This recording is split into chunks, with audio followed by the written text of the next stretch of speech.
Tapi sebenarnya jujur ya, Hmm. gue tidak akan membahas lu di DMS. Mungkin buat yang nontonnya akan kecewa. Ya kan ngarepinnya Wisnu maunya dibahasnya di DMS segala apa. No. Gue mau biar yang nonton ini get to know you more personal. Oke. Seorang Wisnu Hardana tuh seperti apa sih? Oke. Jadi kemarin itu pada saat gue ngobrol-ngobrol barengan sama adinya Wirasti alias Asti yang merupakan adik lu. Yes. Ada satu statement dari dia. Dan maksudnya growing up with Mas Nunu, Mm-mm. Mas Nunu tuh banyak influence gue sih. Maksudnya, Is it correct? Apakah memang seorang Wisnu Hardana itu adalah tipe yang pendiam ya? Dengarkan baik-baik. Dan remember. Kalau perlu part tadi, kalian record, kalian potong, ini di Instagram deh.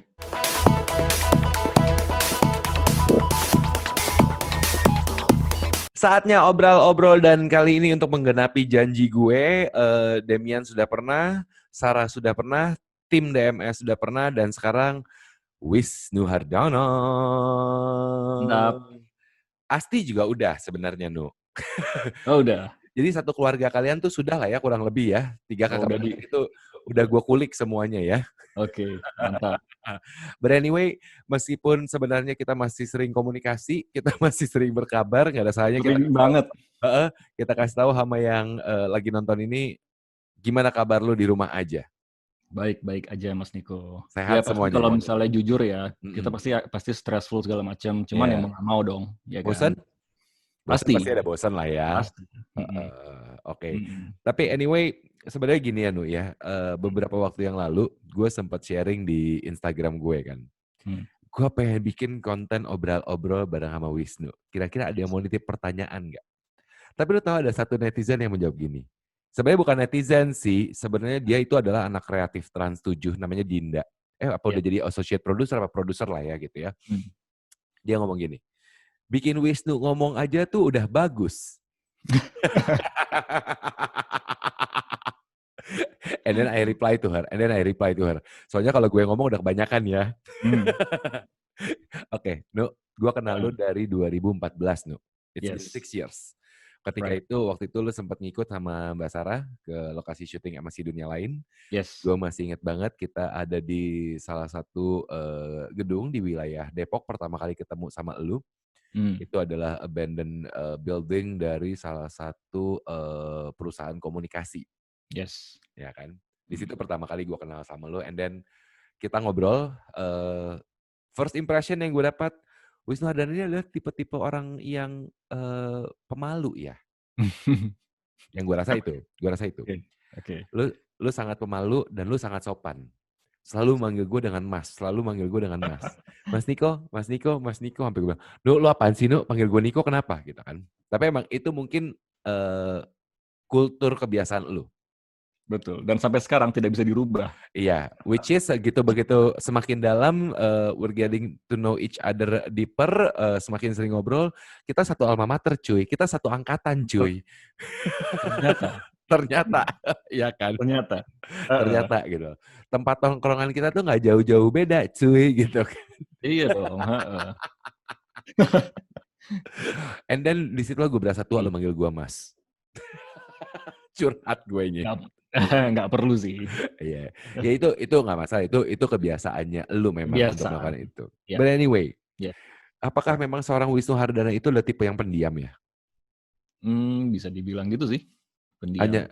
Hanya bicara secukupnya. Secukupnya, yes, betul. Tidak hanya di DMS, tapi juga dalam kehidupan sehari-hari. Daily life, iya. Daily life. Why? I don't know. Gue rasa gue ngomong ya seperlunya aja. Kalau misalnya emang gue perlu ngomong dengan seseorang apa segala macam, ya akan gue sampaikan yang seperlunya aja menurut gue ya. Oke. Gitu. Oke. Mungkin kembali lagi ke base gue kali ya. Oke. Bukan yang nyerocos atau ngomong terus. Mungkin ya. Iya. Udah gitu, and then tapi you love to chit chat, right? Actually, suka banget. Sebenarnya tergantung partner siapanya yang partner ngobrolnya. Yes, right. Oke, jadi memang sebenarnya itu. Tapi somehow di DMS itu terlibat lu, ya gue pernah cerita di 2016 kita pernah kolaborasi, lu masih memegang kamera, dan lu yang nggak sama gue, Mas Nick, lu cobain kamera ini digabung sama lensanya kamera ini, merek ini, hasilnya lu akan beda lagi tuh sama yang kebiasaan lu. Gue tuh kayak, oke, so there's another angle from Wisnu gitu. There's another angle from Wisnu. Lu emang suka ngulik kamera, lu emang suka fotografi apa gimana, Nu? Suka fotografi sejak 2010.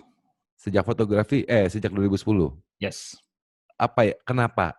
Apa yang membuat lu tertarik dengan fotografi itu?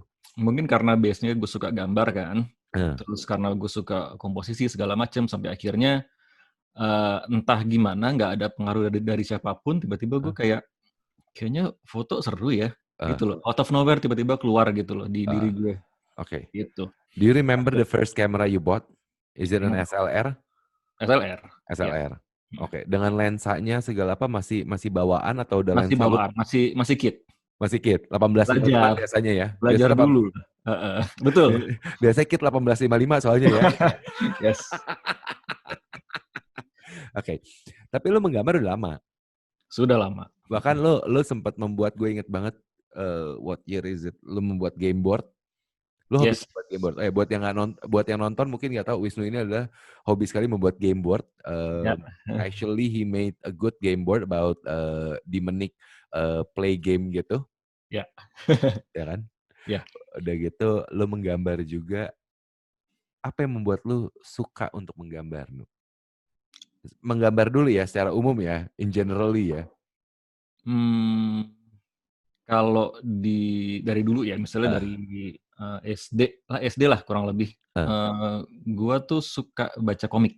Oke. Ya kan? What kind of comic? Gue dikenalin sama komik Dragon Ball zaman SD. Ya, angkatan kita memang Dragon Ball ya. Yes, baca seru segala macam, sampai akhirnya gue tahu yang buat ini namanya Akira Toriyama. Terus gambarnya bagus segala macam. Dari sekian komik, dari sekian kartun yang gue lihat dan gue tonton, gue jatuh hati sama Dragon Ball. Oke. Sampai akhirnya gue cari tahu nih Akira Toriyama bikin Dragon Ball segala macam, cara gambarnya, gue belajar dari situ. Jadi pertama kali yang bikin gue into ke menggambar yaitu dari Akira Toriyama Dragon Ball. Dragon Ball itu. And then somehow you're elaborating, lu semakin berkembang. Karena kalau gue zaman SD dulu gambar kan cuma 2 gunung, jalan, ada sawah, ada rumah ya biasanya ya. Angkatan kita ya, Bu? Iya, iyalah. Late 80s, early 90s. Yes, indeed. Sebenarnya angkatan kita early 80s juga lahirnya. Iya. Early 80s sih. Early 80s kalau lahiran. Lahirnya kita ya. Early 80s, yes. Iya, tapi kita berkembang late 80s, early 90s. Yes. Ya kan? 90s, the best era. The best era. Yes, indeed.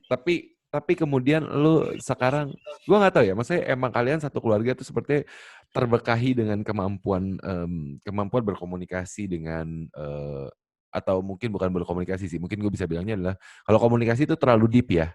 Ya.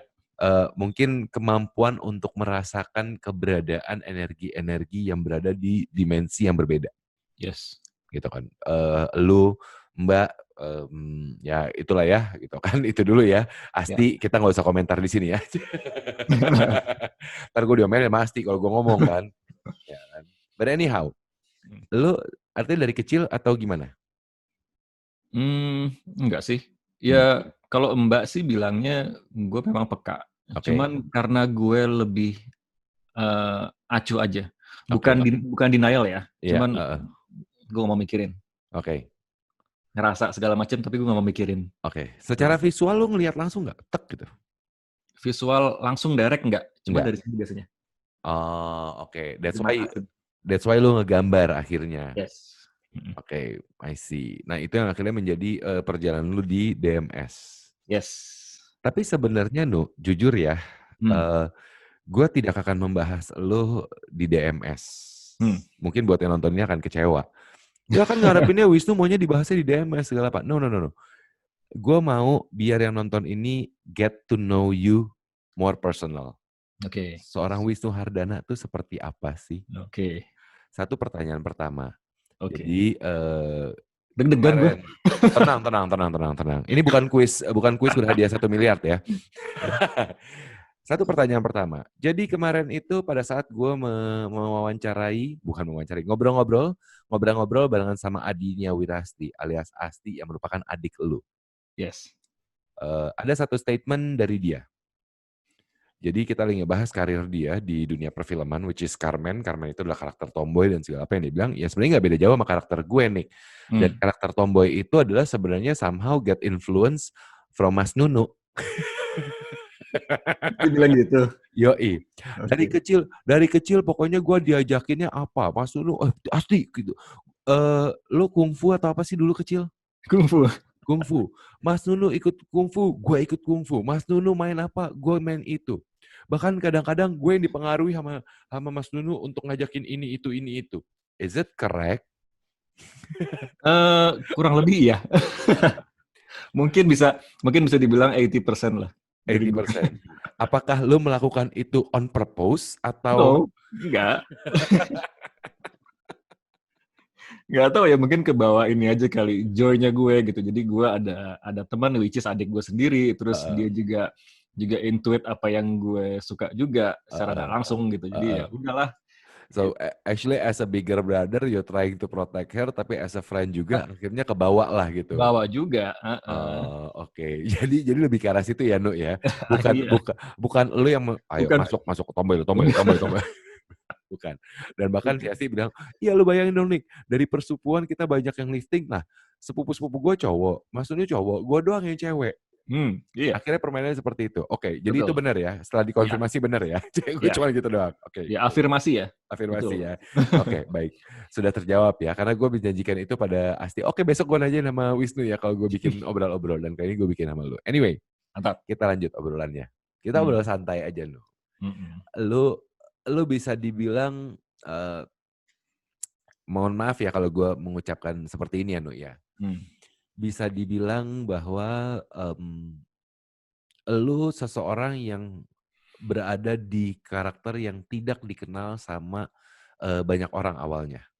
Di tengah-tengah antara kakak lu dan adik lu. Iya dong. Sarah Wijayanto, people knows her. Adinia Wirasti, people knows her. Lu waktu itu adalah berperan sebagai orang di belakang mereka. You're supporting them tanpa maju di depan layar. Yes. Ya kan? And then you jump into DMS alias Diari Misteri Sarah on YouTube. Iya, sebelumnya juga ikut kan? Ikut. Pertama kalinya sebenarnya gara-gara cikal bakalnya si DMS ya, program TV yang cikal bakalnya DMS ya. Yes. Itu lu sudah mulai main di sana, lu sudah mulai terjun depan layar di sana. And then tapi your peak time bisa dibilang di DMS. Yes. Your peak time adalah ketika DMS booming, lu pun juga mendapatkan efek dari itu. People knows you. You're being famous. You gain a lot of followers on your social media. Buat seorang Wisnu Hardana itu apa sih? Seperti apa rasanya? Rasanya ya? Iya. Jujur ya. Apalagi lu orang introvert. I know you gitu loh. Iya. Apakah seberat yang gue pikirkan? Yang lo pikirkan apa? Yang gue pikirkan itu pasti akan menjadi, nggak tahu ya, gue merasa lu adalah you're not an attention seeker. Yes, that's true. Ya kan? But you get the attention. Right. It's gonna be hard for you. Yes. It's gonna be hard for you. Ya kan? Lu berasa ketidaknyamanan dalam, ya menyenangkan pasti, karena pasti ada sisi positifnya. Ada kan? pasti. Tapi di satu sisi karakter lu akan merasa tertekan. Jadinya. bisa dibilang mungkin tekanan sosial ya akhirnya. Oke. Buat gue. Such as what? Dengan segala macam sifat orang yang berbeda-beda, ada yang manis, ada yang biasa, ada yang ngeselin. Kok begitu sih? Let me represent it, ngeselin. Gitu. Brainless. Iya, jadinya apa ya? Kalau gue boleh ngomong sedikit nih ya. Iya, ya. Nggak, ngomong banyak juga boleh, karena orang menunggu lu ngomong banyak sebenarnya, Nu. Sosial media itu buat gue ya. Dari pertama kali gue kenal sosial media dari zamannya Friendster, MySpace segala macam. Ya Allah. Itu gue tuh ngelihat sosial media itu adalah suatu media yang fun. Oke. Kita bisa connect dan reconnect sama orang yang pernah atau udah jarang ketemu lagi, akhirnya kita bisa connect lagi, terus kita bisa sharing information segala macam. Yes. Fun lah pokoknya. Saya misalnya gue post apa, terus mereka komen apa, relate segala macam, menyenangkan. Over time ada Instagram, Facebook segala macam. Yes. Awalnya dulu 2013-14 lah. Gue ngepost apa segala macam, yang komen di setiap post gue itu masih relate sama postingan lo. Isi postingan gue. Dan gue seneng gitu loh. Even Facebook juga. Akhirnya ya sekarang yang gue dapat adalah gue post ini, yang di komen apa. Oke. Ada yang menyenangkan, ada yang kayak, lu seharusnya nggak usah komen gitu deh, nggak usah ngomong kayak gitu deh. Itu kan privacy atau apalah segala macam. Banyak kayak gitu-gitu. Gitu. Itu Instagram. Dan Facebook sekarang yang gue lihat adalah setiap kali gue buka Facebook dan gue scroll gitu ya, mood gue yang tadinya di sini langsung descending. Langsung descending. Jadi much negativity? Yes. Semua orang pada saling serang, semua orang pada saling menghujat segala macam, itu segala macam, nggak ada fun-nya gitu loh, Mas. Yang gue lihat sekarang. Padahal zaman dulu kita Facebook itu kan isinya memes ya kan, ketawa-tawa gitu. Sampai akhirnya akhirnya buat gue jadi tekanan sosial, mungkin secara nggak langsung ya. Ada yang secara langsung dan tidak langsung. Facebook ya masih oke. Masih bisa gue kita masih bisa milih orang-orang terdekat kita lah ya. Instagram jujur gue agak kewalahan sih. Tapi akhirnya ya mau nggak mau gue mesti cope sama itu semua sih jadinya. Ya, karena bagaimanapun kembali lagi ntar akan ada orang ngomong, ya itu kan beban lo sebagai public figure. Wae. Jadi enak akhirnya banget ngomongnya. Iya, jadi akhirnya itu mau nggak mau tidak mau ya, ini garis besar ya, mau tidak mau kita mesti cope sama keadaan itu. Karena Wisnu yang sekarang tidak bisa menjadi Wisnu yang dulu lagi. Udah nggak mungkin lagi. Gue mau mengharapkan diri gue seperti dulu, gue mau kayak ya gue yang dulu gitu udah nggak bisa lagi. Jadi sekarang ya mau nggak mau pergerakan gue kayak diawasi gitu loh. Ya. Kurang lebih kayak gitulah ya yang lu rasakan, maksudnya yang lu anggap adalah seperti hal apapun yang lu lakukan akan ada orang-orang yang setidaknya putting some comments. Well, it's good if it's a good comments. Betul. Ya kan? Ya. Tapi ketika lu, I don't know, you're posting Godzilla on your timeline, karena emang lu tergila-gila dengan Godzilla gitu ya, kan ada aja yang, kok DMS gak tayang? All the time. Ya kan, which is ya udah gitu loh, lu ya, I get the point. So how do you cope with that? How do you deal with that right now? Gue mikirnya gini, gue dulu pernah ya Mas ya, zamannya kuliah gitu, ada gue bilang kakak gue ya akhirnya, itu dia adalah seseorang yang mentor gue lah. Dalam kehidupan sehari-hari, dalam hubungan perasmaraan, gue pasti curhat ke dia. Dia pernah bilang gini ke gue, dia manggil gue Dek. Dek, lo nggak bisa berharap untuk semua orang suka sama lo. Itu gue ingat sampai sekarang, Mas. Sampai akhirnya di titik kayak gini, gue mikirnya gini, kita tidak bisa mengontrol semua orang. Ya udah. Yang suka sama kita monggo, silahkan. Yang enggak, ya udah. Better leave it. Go to hell. Kalau kasarnya go to hell. Just go to hell. Gitu aja. Ya dong, maksud gue kalau emang lu gak suka, ngapain lu ada di post gue? Ya kan? As simple as that. Oke. Ya. Tapi gue setuju sih, emang we cannot please everyone. We Yes. cannot please everyone. Especially when we're doing our job, pasti akan ada orang yang nggak suka sama kita. Pasti. Either mereka sebenarnya iri karena apa yang Yes. sudah kita kerjakan dan Yes. mereka merasa tidak mampu dan akhirnya cara pelampiasannya adalah giving negative comments, atau memang ada aja yang merasa bahwa kok nggak, ya ada orang yang merasa gue lebih baik daripada diri lo sehingga Yeah. itu memberikan hak mereka untuk memberikan komentar-komentar negatif. Ya, there are so many reason lah. There are so many reason actually why people do that. Right. Ya kan. Yeah. Tapi maksudnya gini, gue nggak tahu ya. Maksudnya I know you as a person. I know you as a human being. Right. I know you as a good person. Gue kenal lu dari 2014. Yeah. Ya kan. It's been 6 years dan gue tahu you're a very good person. Intensitas lu dalam berteman adalah purely berteman aja. Gitu. Kalau emang lu merasa connect, lu merasa nyaman, maka lu akan memilih untuk berteman. Yes.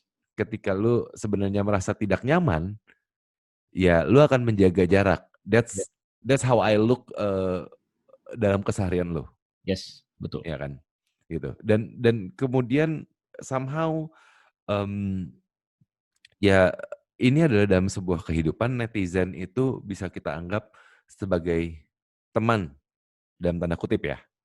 Because somehow actually mereka menemani kita dalam perjalanan hidup, right. karir, whatsoever it is. Yeah. What do you expect from them? Apa yang lo harapin dari mereka? At least your followers lah gitu. Yang gue harapkan ya, dengan apa ya? Ini gue agak sedikit berat nih rasanya. dengan visi misi hidup gue gitu, gue tuh selalu mencoba untuk menjadi manusia yang lebih baik. Semoga. Yeah, good. Baik ya. Gue tuh selalu mencari kebaikan bukan kebenaran. Iya, betul. Nah, ini perlu digarisbawahi nih. Iya. Gue mencari kebaikan bukan kebenaran. Iya. Kebenaran masih subjektif ya. Kalau kebaikan itu universal menurut gue. Jadi semoga apa yang gue lakukan, apa yang gue sampaikan di sosial media, orang-orang bisa terima dan ya siapa tahu bisa satu visi misi sama gue. Oke. Gitu loh. Sampai akhirnya kita bisa bikin a better world. I hope so. Oke. Spreading good vibes, hopefully mereka menangkap si good vibes itu. Semoga. Ya kan. Dan itu yang lo harapin sebenarnya dari ya netizen followers lo ya. Ya. Oke. Tapi ada satu lagi lo, No. Dalam pekerjaan kita. Ya. Dalam pekerjaan kita. Gue pernah merasakan peak-nya ketika gue menjadi host untuk program Masih Dunia Lain. Yes. Ya kan. People knows me dan semua itu gitu. Terkadang gue merasa terganggu ketika bagian-bagian privasi kehidupan gue diganggu-gugat oleh netizen. Zaman gue masih Twitter. Ya kan, belum Instagram. So, ya Instagram udah tapi belum se-booming sekarang lah gitu ya. YouTube udah tapi belum se-booming itu. Kalau tahu dari dulu booming, gue udah bikin konten horor kali setiap kali gue syuting ke Masih Dunia Lain gitu kan.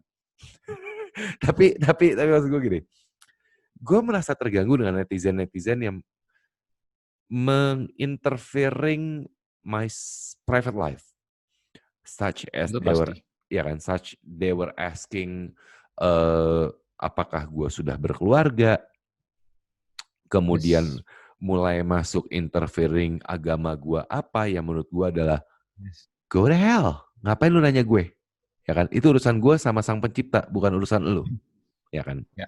Atau beberapa kali gue memperhatikan teman-teman gue yang belum menikah, belum punya pasangan, tanya kapan nikah, atau such as Mbak dan juga Pak D, itu kebiasaan gue manggil Demian ya by the way ya, memang belum dikaruniai anak dan kapan punya anak segala apa, ya dong. So private life is our private life, life. Dan betul. Itu lo sebagai seorang introvert pasti beban banget kalau ditanya kayak gitu-gitu. Pasti. Seberapa jauh lu akan memberikan toleransi kehidupan pribadi lu terekspos oleh banyak orang? Toleransi gue adalah gue akan gue biarin sih, akan gue cuekin aja. Gue tidak Oke. akan jawab sama sekali. Gue Oke. tidak akan meladeni. Oke. Enggak, maksud gue gini. Toleransi lu apa? Sampai sebatas mana? Oke, artinya kan sebenarnya hubungan kakak beradik lu antara Sarah dan juga Asti itu kan private life. Yes. Ya itu udah on public record. Ya. Ya kan? Siapa pasangan akan lu berikan informasi itu? Maksudnya ke setiap Ke sosial netizen? media misalnya, ya somehow yang nanya atau apa? Enggak dong. Enggak. Lu enggak? Enggak. If you're posting someone as your spouse, as your partner, lu berpikir bahwa ya udah gue mau posting, bukan itu adalah kewajiban kemudian menjawab pertanyaan-pertanyaan dari netizen itu siapa dan segala apa kan? Oke. Itu artinya batasannya, boundariesnya seperti itu. Ya kan? Ya kayak gitu-gitu. Jadi akan ada limit. Ya ini by the way maaf banget, gue tahu ini susah, ini berat buat lo karena seseorang yang introvert itu susah untuk menceritakan, apalagi as you know it's gonna be on public. Yes. Ya kan. Tapi itu buat gue let people who watch this, let people who follows you on social media, let your fans know actually what you feel inside. Iya. Tapi itu loh Mas, hal-hal yang tadi Mas bilang itu absolutely right. Itu all the time gue rasain. Hal-hal privacy yang tidak perlu ditanyakan dan tidak boleh ya seharusnya ya dipertanyakan gitu. Oleh seseorang yang sebenarnya tidak kenal kita secara personal. Yes. Bahkan untuk orang yang kenal kita secara personal aja itu bukan tata krama untuk menanyakan. Nah, ya kan, ini kayak gitu kan sebenarnya kan. Tapi orang sering ngelewatin boundaries, batasan itu. Wait gitu. Iya. Gitu. Sampai akhirnya gue selalu tanya gitu. Tujuannya apa sih? Buat apa? Kayak gitu. Sampai kadang-kadang gue suka bercandain ya. Misalnya, kapan nikah? Kapan punya anak? Sampai akhirnya apa coba nanya Mas? Kapan mati? Ya udah, mendingan lu tanya baliknya begitu ke orang itu. Kapan mati? Tuhan yang merencanakan? Tuhan yang menentukan, manusia boleh merencanakan. Ya kan? Jadi ya, dan akhirnya eventually ya kita akan makin dihadapin sama orang-orang yang akan seperti itu Mas. Kita nggak akan bisa ngontrol. Iya. Nggak mungkin sih menurut gue. Jadi ya udah mau nggak mau kita harus cope sama itu semua. Kita mesti apa ya istilahnya? Mesti ya cuek aja sih. Iya, but somehow it's gonna eating you from the inside. Pasti. Tapi gimana Mas? Ini kayak apa ya? Gue sih ngeliat kalau misalnya kita udah dikenal publik itu kayak apa ya? Kayak disease yang nggak ada cure-nya. Oke. Karena buat gue as a person who knows you actually as a person, ini akan menjadi beban banget, ini akan menjadi tekanan banget. Dan dari tadi yang gue tangkap jawaban dari lu adalah ya udah, I'm trying to cope with that. Gue mencoba untuk menerima itu, tapi somehow it consume you. It's consume you from the inside. Ya kan? Dan gue tahu that's why ketika setiap kali kita ngobrol-ngobrol, Mas Nick gini, ayo kita ngobrol. Karena gue tahu lu butuh penyaluran, lu butuh betul. Lu butuh untuk you get the negativity vibes, you do need also the positivity vibes. Yes, betul. That's what we need actually in life. Nah, mungkin ini ya unik ya. Ini gue agak sedikit ngomong mengenai gue nih jadinya. Ini emang kita ngomongin soal lu. Iya, enggak ini berhubungan dengan kesukaan gue terhadap musik-musik metal. Yoi.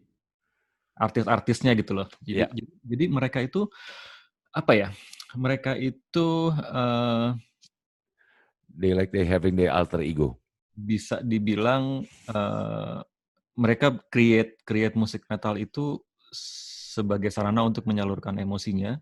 Jadi kayak sarana terapi lah untuk mengeluarkan emosi, sedih, marah, bahagia segala macam. gitu loh. Dan akhirnya setelah mereka punya musik segala macam, itu jadi kayak obat buat mereka sendiri. Akhirnya mereka bisa sembuh dari mental illness. Yeah. Entah kehidupan masa lalunya, entah kehidupan sekarangnya segala macam gitu loh. Jadi itu yang selalu gue gue ada temennya nih. Gue nggak sendirian. Yeah. Mereka pun juga ngerasain itu. Jadi sampai ada mental health institution segala macam. Yes. Nah, kayak gitu-gitu loh. Yeah. Terus kayak gue pernah baca berita mengenai artis Korea K-pop yang bunuh diri karena netizen segala macam. Yes. Nah, kayak gitu. Yeah. Nah, itu kembali lagi gimana cara kita untuk cope sama itu semua, Mas. Yeah. Mau nggak mau. Gitu loh, Mas. Yeah. How do you try? Step by step you're trying to do in your life. How do you cope with that? It's hard.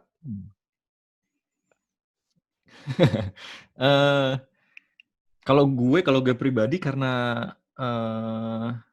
apa ya? Gue lebih ini sih, terapi gue lebih ke musik sih, Mas. Oke. Jadi setiap hari ya, yang daily. Daily habit gue. Gue harus dengerin musiknya mereka. Oke. Ya itu salah satu caranya. Itu salah satu cara terapinya buat lo istilahnya gitu kan. Dengan gue mendengarkan suaranya mereka, salurkan lewat liriknya segala macam. Terus ditambah musik distortionnya yang gue suka gitu loh. Jadi therapeutikal buat gue akhirnya. Oke.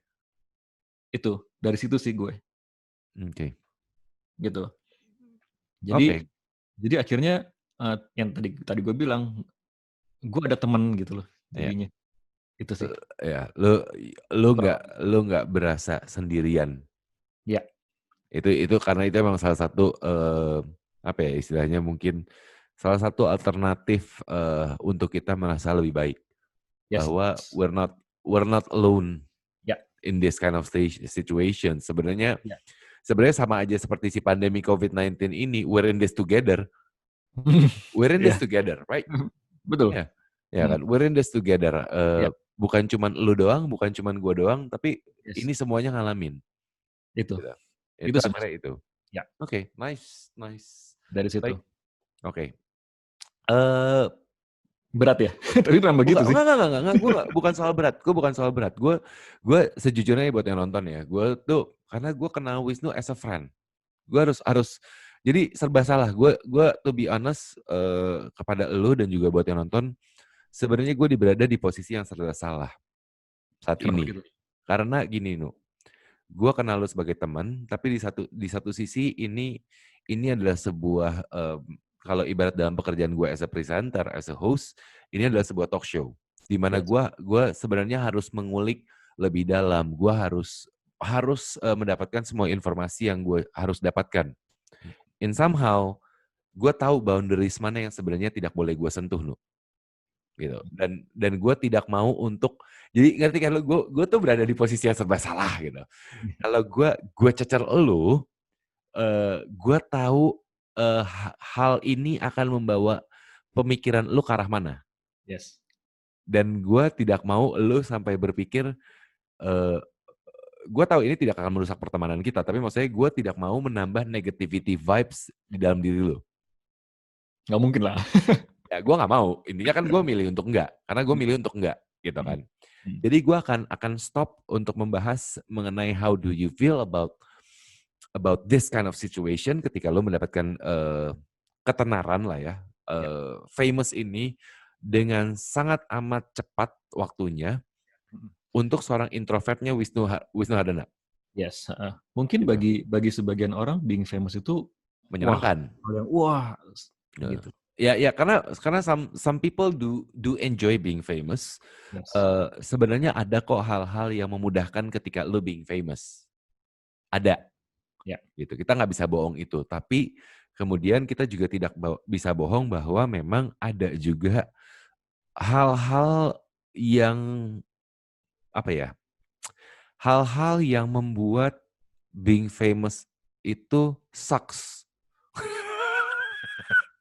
I mean, as always, mulut gue lebih sampah kan, ya kan. Gue sih ngomongnya fair-fairan. Ada hal-hal yang kayak gitu. Apalagi ketika mereka sudah akan berkutat dengan bilang, you're a public figure. Ya. Kalau gue selalu, nah akhirnya seperti hal ini yang pernah gue sampaikan ke lu Nu waktu itu ketika kita ngobrol, kita selalu bikin layer. Itulah yang gue lakukan. Ya. Gue bikin layer. Ya. You know me, Nico Oliver, as a performer, and you know me, Nico Oliver, as your friend. Yes. That's the two kind of things gonna be different. Ya. Ketika, ya sama aja ketika masih dunia lain, orang bilang, kok lu kaku banget sih, padahal aslinya cowaan. Ya kan, gitu.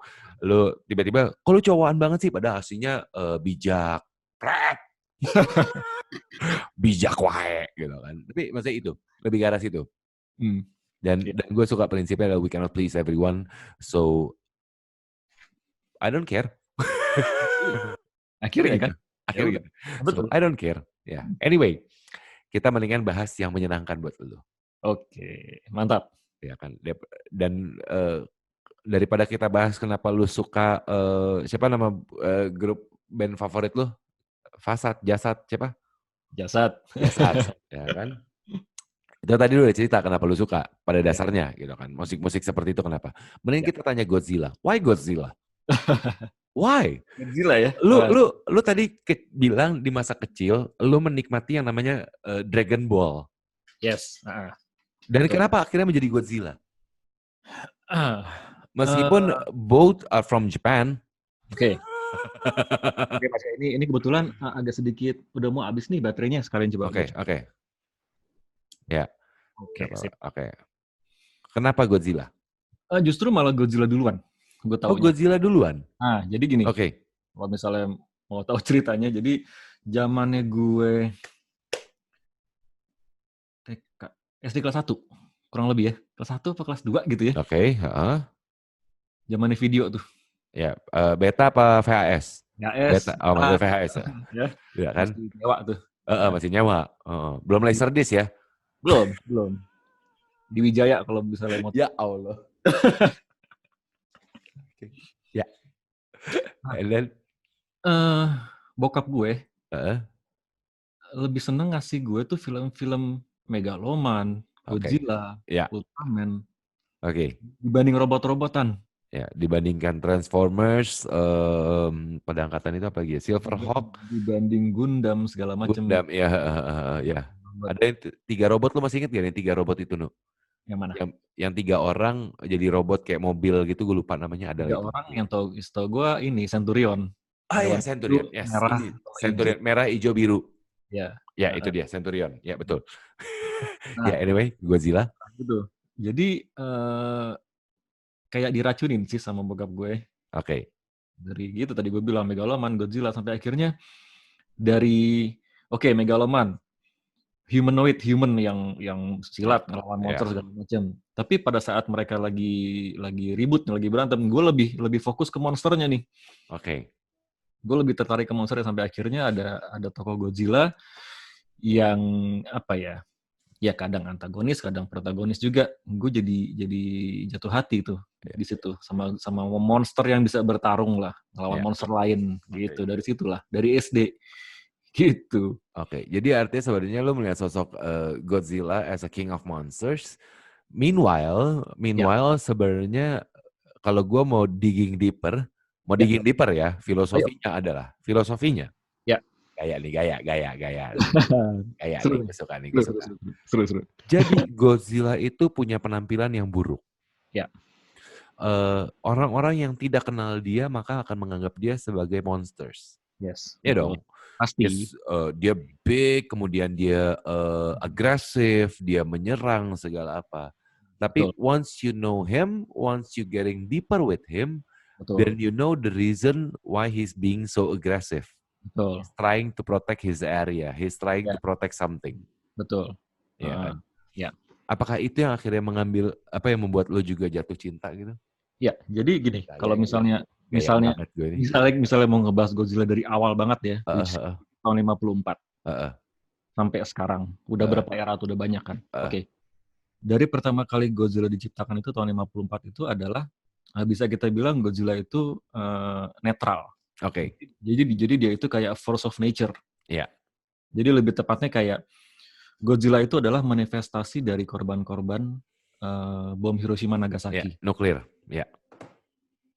Gitu. Akibat keserakahan, perang segala macam yang create sama manusia. Yes. Godzilla sebagai force of nature dia keluar. Ya. Dan kalau misalnya ini fun fact sih, lucu-lucuan juga sih. Kalau Mas perhatiin kulitnya Godzilla itu juga penggambaran dari mohon maaf kulit manusia yang terkena paparan radiasi nuklir. Oh, oke. Dan kalau misalnya Mas Niko juga perhatiin ya Godzilla dengan bentuknya kayak gitu dia berdiri ya kan. Yeah. Terus kan kakinya agak gede tuh. Itu kalau misalnya Mas tahu mushroom cloud. Ya, mushroom cloud dari bom nuklir. Bentuk pahanya kayak mushroom cloud. Oh, so that's the philosophy from the creator of Godzilla. Yes, force of nature. Akibat keserakahan manusia. Oke. Oh, nice. Jadi bisa dibilang Godzilla itu adalah aktivis lingkungan hidup.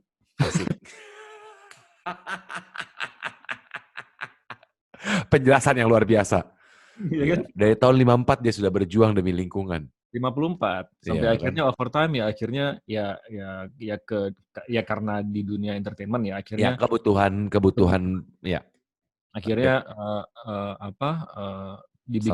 dibikin kid friendly, dibikin protagonis, dibikin earth protector segala macam gitu. Macam-macam. Oke, ya itu akhirnya dalam dunia hiburan ya.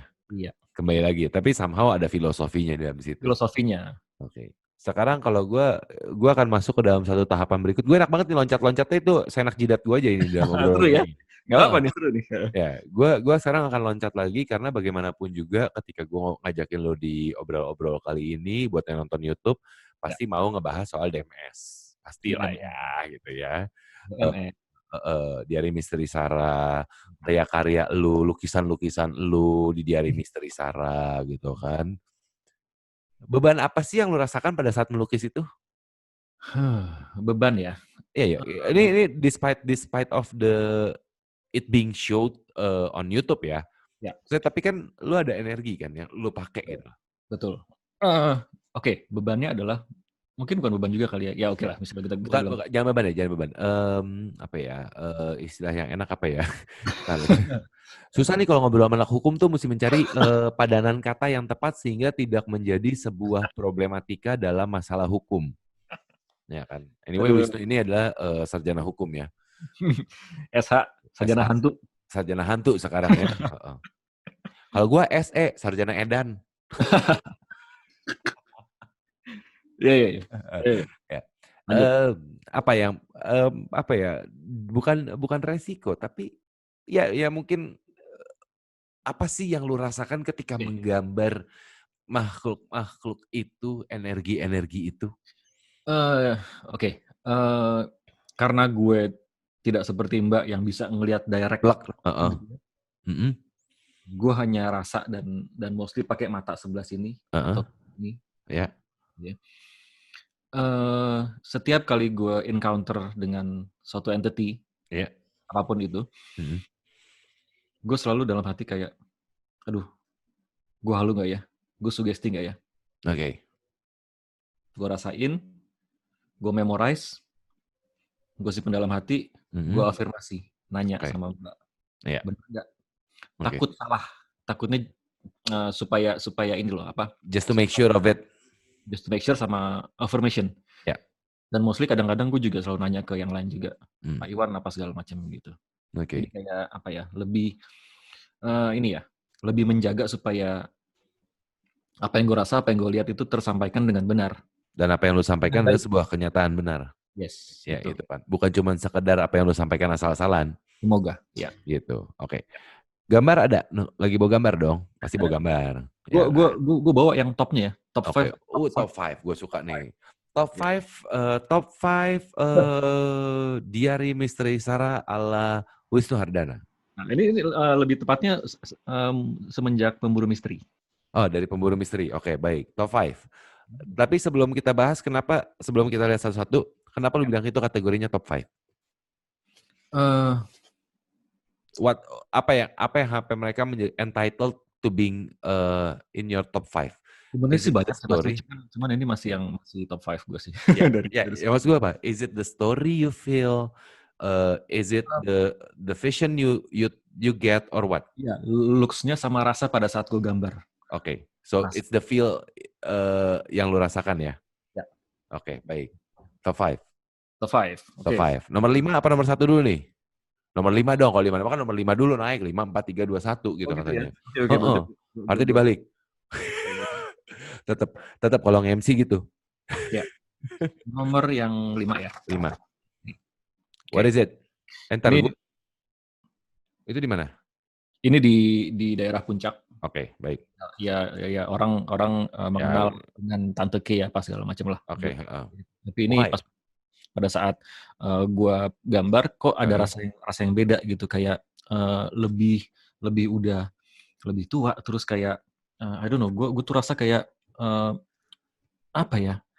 Ada energi yang beda aja gitu pas pada saat gue gambar gitu, bukan biasa. Oke, ada entity gue gambar gitu. Yeah. Oke. Ada rasa kayak kesakitan gitu loh, aneh tuh. Ini pas pada saat gambar ini. Gitu. Tuh, nomor 5. Nomor 4. Biar kayak acara-acara TV, bentar ya. Nomor 4. Oke, nomor 4 adalah ini.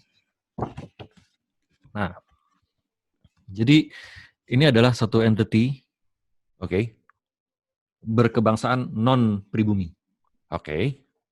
Nah, di satu gedung adalah di daerah Jakarta, luar apa mana? Luar Jakarta. Luar Jakarta. Oke, baik. Satu abandoned building lah. Jadi pertama kali pas pada saat gue, nah ini gue pertama kali ya gue ngerasain ya. Ini ada tembok nih di sini nih misalnya nih, ini tembok nih. Begini munculnya. Yes.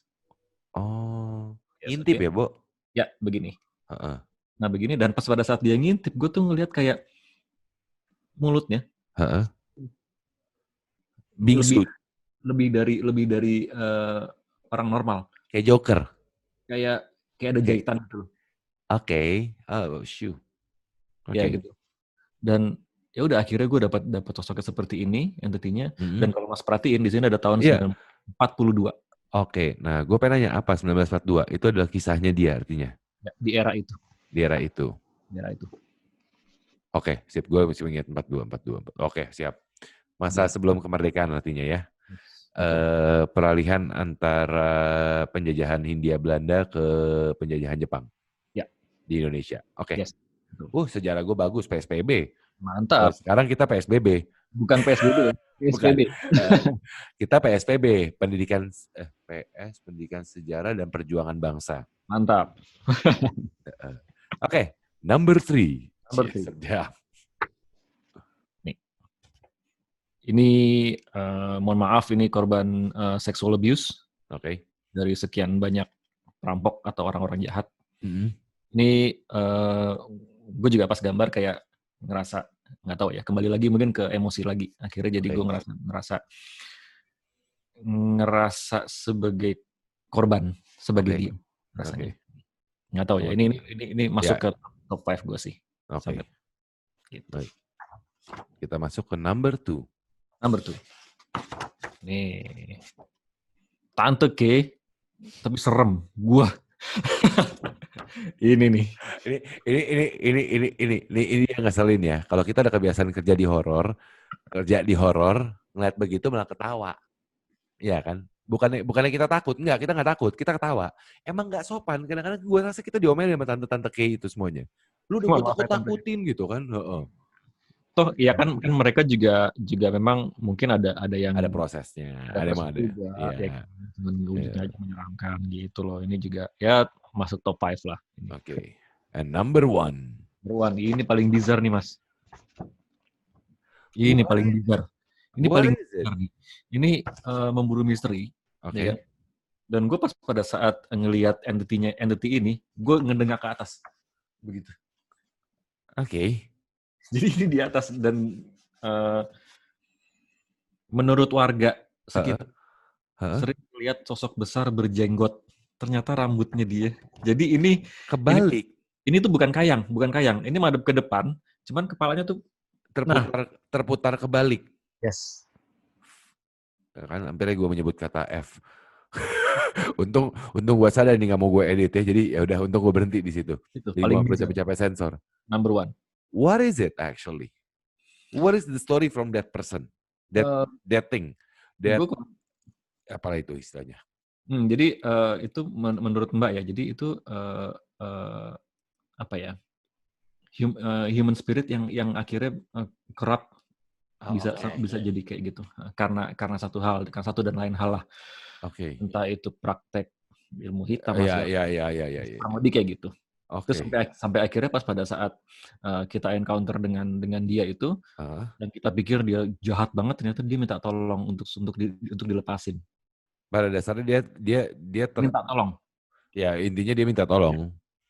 Oke. So basically dia kena karma dalam hidupnya.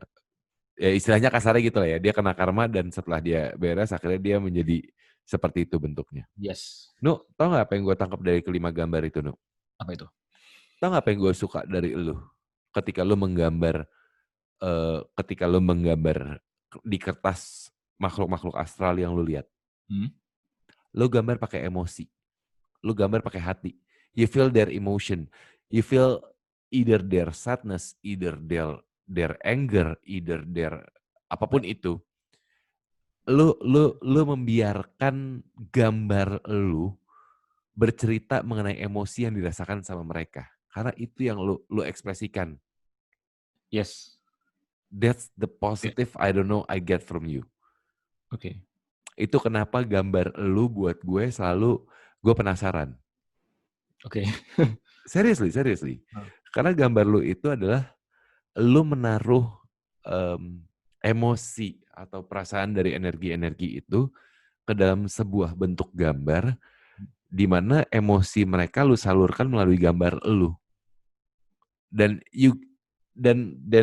I don't know, correct me if I'm wrong, gue nggak tahu kalau gue akan ditonton acara ini sama praktisi atau gue bahkan ditonton sama Mbak dan Mbak bakal ngomel sama gue. Tapi this is my logic sense. This is my logic sense. This is my experience working in this kind of industry for several years. Bahwa energi lu lah yang memang bisa untuk merangkum itu. Membantu. Lebih tepatnya kalau buat gue merangkum cerita mereka dalam sebuah gambar. Okay. Lu bukan pelukis yang sampai ya maaf ya gue jadi julid ntar. Oke. Tapi maksud gue, people get the story from your drawing. Semoga. Ya, gitu kan. Dan akhirnya memang itu juga yang perlu diperhatikan. But somehow be careful with your energy. Ya, pasti. Karena gue tahu lo menggambarnya dengan sepenuh hati dan lo membiarkan emosi apa yang ada dari makhluk-makhluk itu masuk ke dalam lo. Betul, Mas. Dan itu yang hati-hati. Kalau energinya positif, nggak apa-apa. Kalau energinya negatif, it's consuming you from the inside again. Yes, physically and mentally. Physically and mentally. Sama halnya seperti netizen. Tetap. Kembali lagi. Intinya itu ya, Nu ya. Betul. But anyway, Wisnu Hardana, it's been a good chat with you. Sama-sama, Mas. Someday somehow kita bakal ngobrol-ngobrol lagi di social media di YouTube. Karena someday somehow gue pasti akan mulai bisa meyakinkan lu karena gue butuh proses untuk meyakinkan lu. Yuk, mulailah bisa mengeluarkan apa yang lu rasakan di dalam. Setidaknya lu mengurangi. Nah, ini untuk yang nonton juga ya. Ini dengan adanya Mas Niko ini juga menjadi terapi buat gue juga. Ini membantu Mas Niko. Thank you banget loh, Mas. Gue kayak live Instagram minta temenin lu segala macam karena emang Gue kadang-kadang gini. ini jadi internal joke. Tapi sama ya. Nick, kalau ngobrol sama Wisnu, Nick, lu Mas Niko gini. Lu udah lihat yang ini belum? Ya gue udah lihat. Gimana menurut lu? Ya kalau gue kan emang brutal aja ngomongnya gitu. Gue cuek bebek gitu kan. Menurut gue gini. Nah, gue tuh kadang-kadang kepikiran juga gitu. Yuk kita live Instagram, silakan dikeluarkan.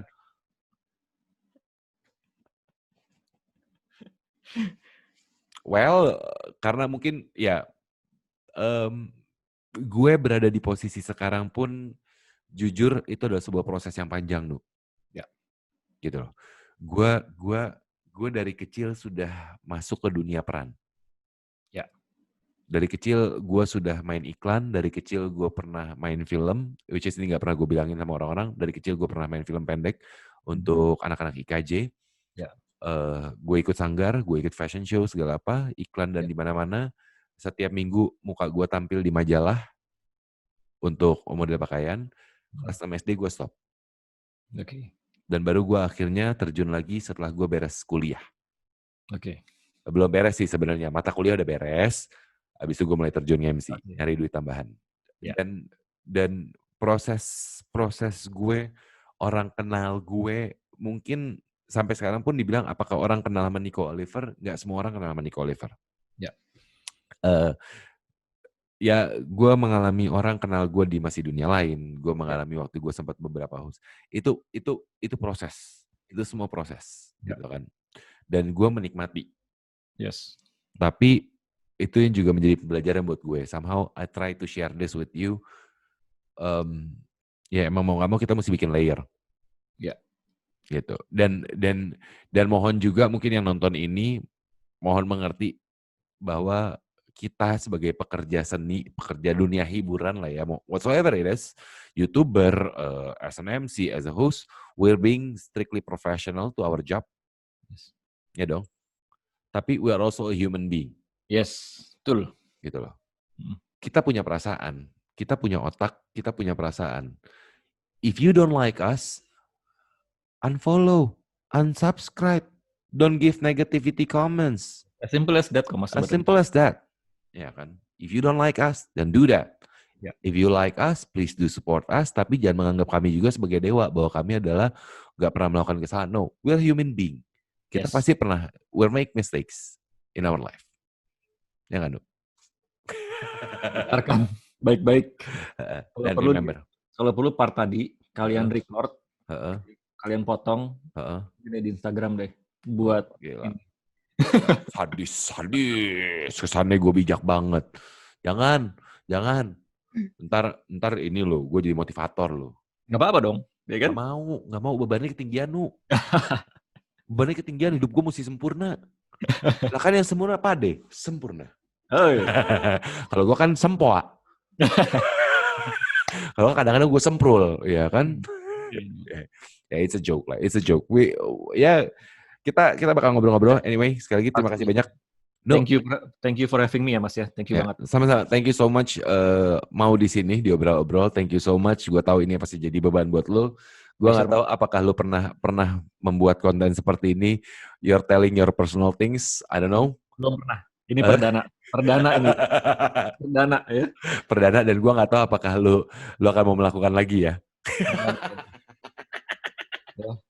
Tolong dicamkan. Tolong dicamkan, ini perdana. Dan nggak tahu bakal ada lagi atau enggak ya. Iya. Nanti gue sama Mas Niko akan buat konten yang. Ayo. Kita harus collaborate. Kita harus collaborate lagi kok intinya. No, stay safe, stay at home, stay healthy. Stay healthy, ya. Betul. Stay positive in mind. Itu basically apa yang kita butuhin saat ini kok. Yang pasti. Ya, siap. Kan? Siap. Terima kasih banyak untuk nonton semuanya. Thank you, Wisnu. Semuanya. Thank you, Mas.